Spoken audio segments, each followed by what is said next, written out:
Hello' everyone, কি খবৰ? আশা কৰোঁ সকলোৰে ভাল। অসমীয়া এক্সাম তোমালোকৰ গ'ল, সকলোৰে চাগে ভালেই আহিছে। শুনিছোঁ কুৱেশ্যন পেপাৰো ইজি আহিছে। চ' নেক্সট এক্সাম তোমালোকৰ ছ'চিয়েল ছায়েন্স, আৰু ছ'চিয়েল ছায়েন্সত তোমালোকে কেনেদৰে পঢ়িবা মই কৈ দিছোঁ। এণ্ড একচুৱেলি ছ'চিয়েল ছায়েন্সটো বহুত স্ক'ৰিং ছাবজেক্ট হয়। চ' চাই যোৱা, শেষলৈ চাই থকা, গম পাবা কেনেদৰে কি কৰিব লাগে। অলৰেডি তোমালোকে গমেই পাইছা যে ছ'চিয়েল ছায়েন্সত তোমালোকৰ 4টা পাৰ্ট থাকে: history, geography, political science and economics হ'ল। চ' তোমালোকে প্ৰতিটো পাৰ্টত কেনেদৰে পঢ়িবা, যে এতিয়া বৰ্তমান একচুৱেলি তোমালোকে কি কৰিব লাগিব, যে স্মাৰ্ট ষ্টাডি কৰিব লাগিব। হাৰ্ড ৱৰ্ক কৰিবলৈ কোনো প্ৰয়োজন নাই। এতিয়াতো গোটেই কিতাপখন তোমালোকে চাই থকাৰ কোনো হেৰি নাই, হয়নে? চ' ইম্পৰ্টেণ্ট পইণ্টছখিনি চাব লাগিব, স্মাৰ্ট ষ্টাডি কৰিব লাগিব। চ' কেনেদৰে কৰিবা, যে হিষ্ট্ৰীৰ কাৰণে কৈ দিছোঁ। হিষ্ট্ৰী পাৰ্টটোৰ কাৰণে তোমালোকে প্ৰথম কথা হ'ল কজেছ মিনছ কি হৈছিল, মানে কেতিয়া হৈছিল, হ'ল কি আন্দোলন হৈছিল, তোমালোকে প্ৰথমে সেইটো জানিব লাগিব। দেন ইভেণ্টছ কি হৈছিল, দেন ইফেক্টছ তাৰ ৰিজাল্ট কি হৈছিল। ছাপ'জ কোনোবা এটা আন্দোলন হৈছিল, সেই আন্দোলনটোত কি হৈছিল আৰু সেই আন্দোলনটোৰ ৰিজাল্ট কি হ'ল। চ' এই 3টা পইণ্ট যদি তোমালোকে জানা, তো তোমালোকে একদম ইজিলি 3 পৰা 5 মাৰ্কছ এটা স্ক'ৰ কৰিব পাৰিবা, হ'ল।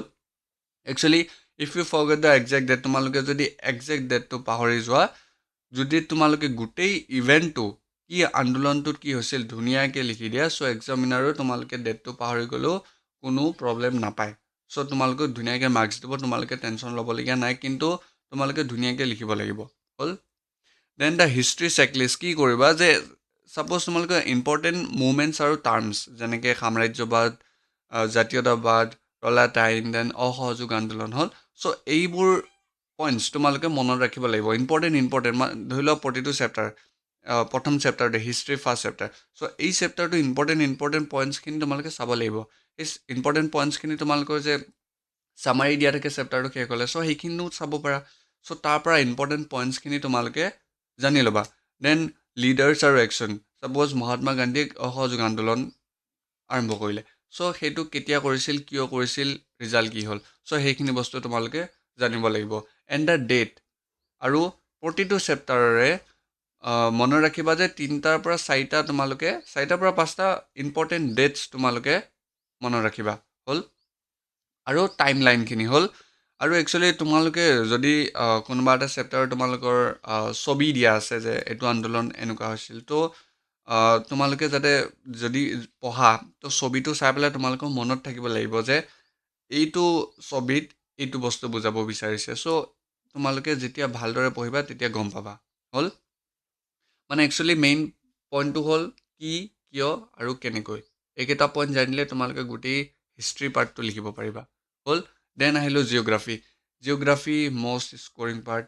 ইয়াতে তোমালোকে সাগৰ, মহাসাগৰ এইবোৰ কি হয়, চ' সেইবোৰ সকলোবোৰ বস্তু তোমালোকে জানিব লাগিব, হয়নে? ইম্পৰ্টেণ্ট পইণ্টছবোৰ তোমালোকে চামাৰিত পাবা, তোমালোকে টেনশ্যন ল'বলগীয়া একো নাই। দেন জিঅ'গ্ৰাফীৰ কাৰণে মেপছ, ভাৰতৰ মেপখন হ'ল বা অসমৰ মানচিত্ৰখনেই হওক।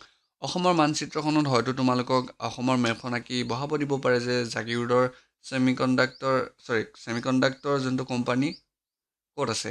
চ' জাগিৰোডৰ বহাব লাগিব, হয়নে? জাগিৰোড এতিয়া অসমৰ মেপখনৰ কোনখিনি জেগাত আছে তোমালোকে জানিব লাগিব।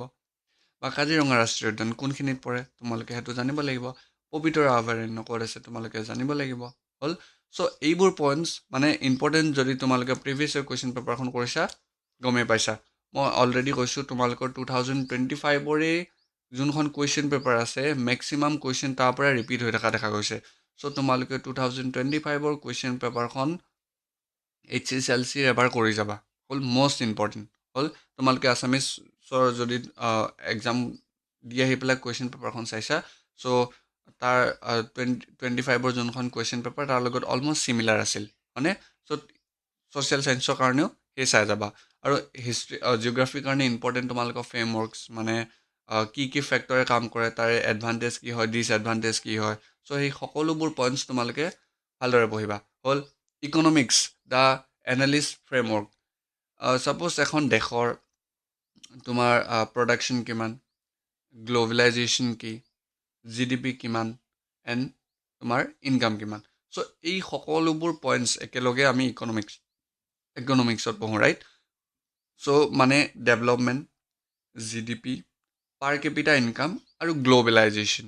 চ' এই সকলোবোৰ পইণ্টছ তোমালোকে ইকনমিক্সত গম পোৱা হয়নে চ' এইকেইটা পইণ্টছ তোমালোকে জানিব লাগিব ভালদৰে আৰু ট্ৰাই কৰিবা তোমালোকে ৰিয়েল লাইফ এক্সাম্পল দিবৰ কাৰণে এক্সামিনাৰ্ছ ইজ লাইক সিহঁতে যদি তোমালোকে ৰিয়েল লাইফ এক্সাম্পল দিয়া চ' বেছি ভাল পায় কুৱেশ্যনবোৰ চাওঁতে হ'ল আৰু তোমালোকক যদি ডিফাৰেঞ্চ লিখিব দিয়ে ধুনীয়াকৈ টেবুল বনাই পেলাই লিখিবা হ'ল ডায়েগ্ৰাম ফ্ল' চাৰ্ট যদি লিখিব লাগে বঢ়িয়াকৈ ধুনীয়াকৈ সজাই পৰাই লিখিবা হ'ল আৰু পলিটিকেল চায়েন্সৰ তোমালোকৰ ছিষ্টেম আৰ্কিটেক্টটো তোমালোকে জানিব লাগিব বিধানসভা কাৰ্যনিৰ্বাহ বিভাগ বিচাৰ বিভাগ হ'ল ল' মেকিং ইমপ্লিমেণ্টেশ্যন ৰাইট ইণ্টাৰপ্ৰিটেশ্যন চ' এইবোৰ বস্তু তোমালোকে ভালদৰে জানিব লাগিব হ'ল দেন তোমালোকৰ actually democracy federalism power sharing political parties তোমালোকে যেতিয়া পলিটিকেল চায়েন্সৰ এখন পাইছা চেপ্টাৰকেইটা পঢ়িছা তোমালোকে গমেই পাইছা মই এটা কথাই তোমালোকক ক'ব বিচাৰিছোঁ যে তোমালোকে ছ'চিয়েল চায়েন্স যেতিয়া কৰিবা ধুনীয়াকৈ তোমালোকে পইণ্ট ৱাইজ লিখিবলৈ ট্ৰাই কৰিবা হ'ল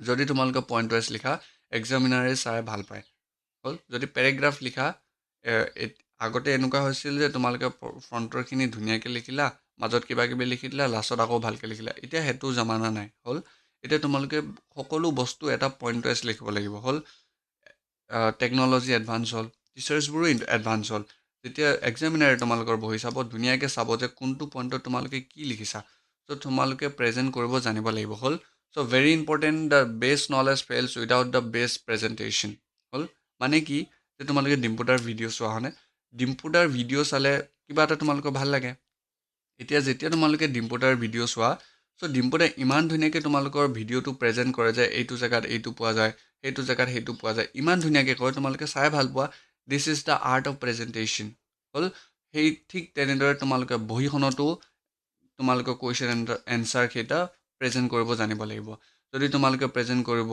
জানা তেতিয়াহে তোমালোকে ভাল এটা মাৰ্কছ পাবা হ'ল উল্টা পুল্টা একো লিখি নাহিবা যোনটো সুধিছে সেইটো লিখিবা আৰু নেক্সট হ'ল ইম্পৰ্টেণ্ট পইণ্টছ কেইটা আণ্ডাৰলাইন কৰিবা এইটো মই আগৰ পৰাই তোমালোকক কৈ আহিছোঁ একদম পাহৰি নাযাবা চ' মানে মই কি ক'লোঁ মই কৰিছোঁ হিষ্ট্ৰীৰ কাৰণে কোন কিয় কেনেকৈ ক'ত এইকেইটা মনত ৰাখিবা জিঅ'গ্ৰাফীৰ কাৰণে তোমালোকে মেপছ ইম্পৰ্টেণ্ট কিৱৰ্ডছ সেইখিনি মনত ৰাখিবা ইকনমিক্সত পাৰ কেপিটা ইনকাম তাৰপিছতে GDP ৰাইট চ' সেইবোৰ মনত ৰাখিবা দেন পলিটিকেল চায়েন্সৰ কাৰণে use current Indian examples for the extra impression হ'ল ইম্পৰ্টেণ্ট এইবোৰ যেতিয়া কি চলি আছে চ' সেইবোৰ ৰিয়েল লাইফ এক্সাম্পল তোমালোকে এড কৰিবলৈ ট্ৰাই কৰিবা চ' এক্সামিনাৰো তেতিয়া বহিখন চাই তোমালোকৰ ভাল পাব চ' ভয় খাবলগীয়া একো নাই মেইন পইণ্ট ইজ তোমালোকে কিতাপৰ ইম্পৰ্টেণ্ট পইণ্টছখিনি চোৱা ইম্পৰ্টেণ্ট ডেটছখিনি চোৱা বাছ হ'ব আৰু most importantly 2025 previous year question পেপাৰখন কৰি যাবা হ'ল চ' এইখিনি আছিল ভিডিঅ'টো আশা কৰিছোঁ ভিডিঅ'টো ভাল লাগিছে ভাল লাগিলে লাইক কৰিবা শ্বেয়াৰ কৰিবা এণ্ড ছাবস্ক্ৰাইব কৰিবা থেংক ইউ